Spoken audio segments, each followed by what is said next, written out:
Hey everyone, Mr. Sujano here, your source for gaming, tech, emulation, and open source news. Let's get started.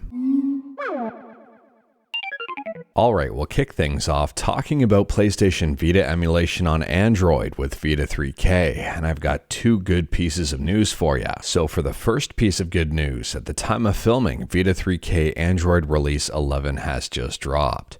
We've got a bunch of fixes, a bunch of improvements, and some brand new features.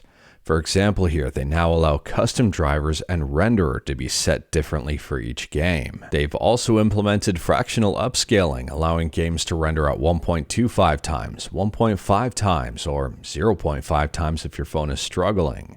They've added an FPS hack option to allow some games to run at 60 frames per second as opposed to the native 30. And they now use hardware accelerated decryption. This speeds up game installation by almost 10 times. And the second great thing here is that the Android version has now gone open source. Vita3k on PC was already open source, Android was closed, and now Android is open, which is absolutely amazing for the longevity of this project. And on a side note here, this is more of just a PSA, but now that Vita3k on Android is open source, expect some questionable apps in the Google Play Store using this code, possibly inserting ads into it and even more. And expect some forks of Vita3k as well, maybe even something like Vita3k MMJ, which more than likely won't perform as well as the original Vita3k. As always, massive hat tip to the development team, and if you haven't checked out the latest build, you may want to check it out. I'll drop a link in the description below. Next up, we're keeping the good news rolling, and we're talking about PlayStation 2 emulation on Android, but not with Aether SX2, and not with Nether SX2, and not with Play, but with a brand new app currently in development.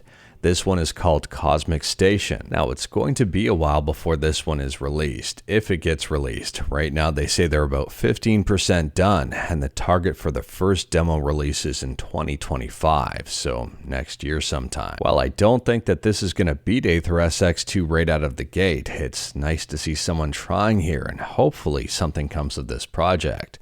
I wish the developer the best of luck, and if you are curious about this one, I'll drop a link in the description below. Moving on, and we're talking about PlayStation 3 emulation with RPCS3, and RPCS3 has had a number of updates. Some have fixed some certain games. For example, there were a series of improvements targeting tiled memory bugs, which fixes some broken graphics in Need for Speed Rivals, and also Split Second. Moving on, and we're talking about Sega Saturn emulation on the Mr. FPGA, and it turns out the core now plays 95.5% of the USA library.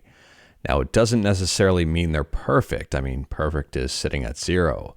But playable, we're sitting at 231 games, which is pretty impressive. If you want to see this stuff in action, along with a lot of great commentary, I'll drop a link to Video Game Esoterica's video in the description below, and I do recommend checking it out. And speaking about Sega, next up we're talking about EmuDeck, and EmuDeck just got a great update if you're a fan of the Sega Model 2 and 3. Now, at the time of filming, this update only seems to be available for their Patreon supporters, and it's EmuDeck version 2.2.4 RC.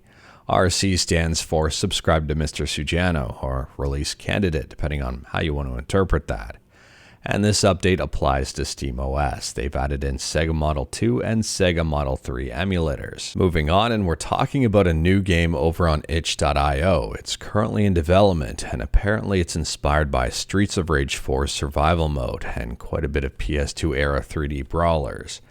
And the developer on this one is wanting to hear your thoughts about it. If you are curious about this one, I'll drop a link to the itch.io page in the description below, and do check it out. It looks pretty interesting and not too bad for something that's a work in progress. Now, at the time of filming, it appears it's only available for Windows, and the size of the download is 1 gig. And speaking about game development and PC, next up we're talking about RPG Maker XP. And this game is on Steam, and it's currently 100% off. I'll drop a link to it in the description below if you are interested in checking it out. The whole purpose of RPG Maker is to be easy to use and pretty straightforward, with minimal knowledge of creating games. And speaking about free stuff, next up we're talking about Dead Island Riptide Definitive Edition on Steam, and this game is currently 100% off. Dead Island Riptide currently has mixed reviews, but at the same time, a free game is a free game. Next up, we're quickly talking about Tomb Raider Remastered, and apparently it will come with a racial and ethnic stereotypes warning issued from the developers. I'll drop a link to this IGN article in the description below, and the developers say rather than removing this content, we have chosen to present it here in its original form, unaltered, in the hopes that we may acknowledge its harmful impact and learn from it. But speaking about removing stuff, and next up we're talking about BeamNG and Ferrari. And it appears that Ferrari is forcing the takedown of all Ferrari mods. If you are curious about this one, I'll drop a link to a very informative video in the description below and feel free to check it out. And for those of you unfamiliar with BeamNG.drive, it's an amazing physics-based driving game. It's a lot of fun and you can waste a lot of time in it. Now, even though mostly all mods are fan-created and 100% free, it happens from time to time that mods are taken down.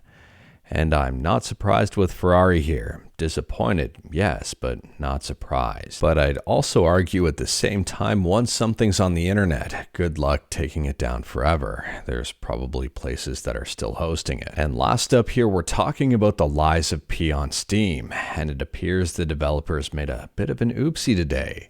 So this game on Steam, if we take a look, does have Denuvo. But apparently they have accidentally uploaded a Denuvo-less version. I'm assuming this is going to get fixed pretty quick if it hasn't already, but at the same time here, there's probably already copies of this one floating around the internet. But anyways, that is all I've got for you in this one. Straight to the point, all stuff and no fluff. We talked about a bunch today. Let me know your thoughts about absolutely any of it in the comments below. If you liked this video, leave a like. If you didn't like this video, leave a like. Hit that subscribe button, check out my other videos, don't tempt fate, save your state.